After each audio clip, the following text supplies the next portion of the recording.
বিসমিল্লাহির রহমানির রহিম। আসসালামু আলাইকুম।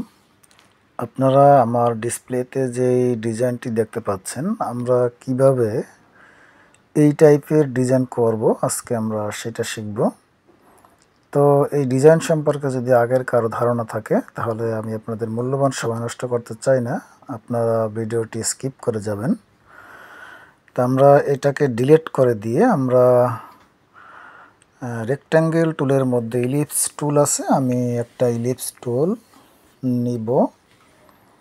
এটা নেওয়ার আগে আমি এটার ফিল কালারটাকে নান করে স্ট্রোক কালারটাকে ব্ল্যাক দিয়ে আমি 1 পিটি রেখে এখানে একটা স্ট্রোক একটা ইলিপস নিলাম। ইলিপসটা নিয়ে এর স্ট্রোকটাকে আমি 1 পিটি করে দেব। তো এটাকে এই অবস্থায় রেখে আমরা Ctrl+C এবং Ctrl+F দিয়েও করতে পারি, অথবা এডিট থেকে আমরা এইভাবে কপি এবং পেস্টিং ফন্ট করে অল্টার আর শিফট চেপে ধরে আমরা এইরকম একটা ইলিপস এর মাঝখানে নিব। তো মাঝখানে যেটা নিলাম সেটাকে আমরা স্ট্রোকটা বাড়াইয়া 5 পিটি করে দিব, অথবা আপনার প্রয়োজন পড়লে আপনি একটু বেশিও করে দিতে পারেন।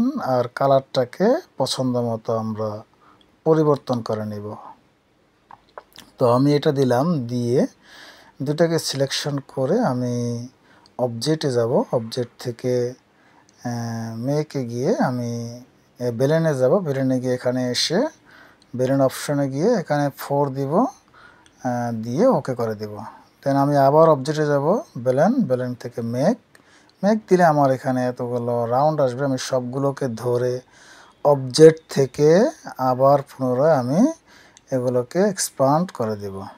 এক্সপান্ড করে দেওয়ার পরে সিলেকশন করা অবস্থায় আমি এখন যাব ইফেক্ট থেকে এখানে গিয়ে আমি এখান থেকে এইটা নিয়ে আমি এটাকে এই দিকে নিয়ে আসব এবং এইটাকে এই দিকে নিয়ে দিব।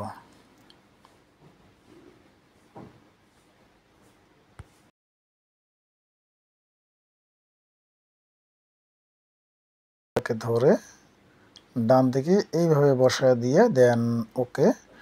তো এটা এভাবে থাকা অবস্থায় আমি অবজেক্ট থেকে আরও একবার এক্সপান্ড করে নিয়ে এটাকে আমি এই দিক থেকে একটু চাপায় নিব। তো চাপায় নেওয়ার পরে এটাকে আমি এখন আরেকটু হালকা চাপাইয়া আমি এখন এটাকে এই সিলেকশন অবস্থায় থাকা অবস্থায় আমি যাব রোটেট টুলে, ঠিক মিডলে আমি একটা ক্লিক করে আমি অল্টার চেপে আমি একটা কপি নিয়ে এইভাবে রেখে আমি এখান থেকে Ctrl+D দিয়ে আমি আরও কয়েকটা কপি নিব। তো দেখেন আমরা প্রথমে যে ডিজাইনটা আমার ডিসপ্লেতে দেখতে পাচ্ছিলাম, সেম একটা ডিজাইন কিন্তু অলরেডি আমার মেক হয়ে গেছে। তা আপনারা আপনাদের মূল্যবান সময় দিয়ে ভিডিওটি দেখার জন্য আপনাদেরকে ধন্যবাদ। কথা হবে পরবর্তী ভিডিওতে। সেই পর্যন্ত ভালো থাকবেন। আসসালামু আলাইকুম রহমতুল্লাহি ওয়া বারাকাতুহু।